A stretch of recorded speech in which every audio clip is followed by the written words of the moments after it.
అమ్మాయిన పిల్లలు వేసుకుంటే చాలా డబ్బులు మిగిలిపోతాయి, లక్షలు మిగిలిపోతాయి, 10 లక్షలు మిగిలిపోతాయి, 20 లక్షలు మిగిలిపోతాయి అని ఎవరన్నా చెప్తే నమ్మకండి. ఎందుకంటే ఇప్పుడు మార్కెట్ పరిస్థితి ఎవరి పిల్లలు ఎవ్వరు అయినా సరే అమ్ముకోలేకుండా ఉన్నారు.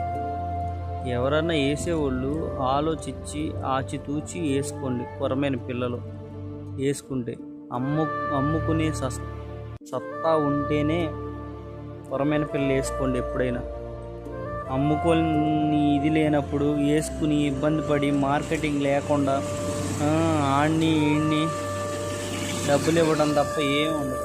అన్నాళ్ళు పెంచి మేపి చేసి 250కి 220కి 230కి అడుగుతుంటే ఎవరికైనా ఇబ్బంది కలిగిపోతుంది.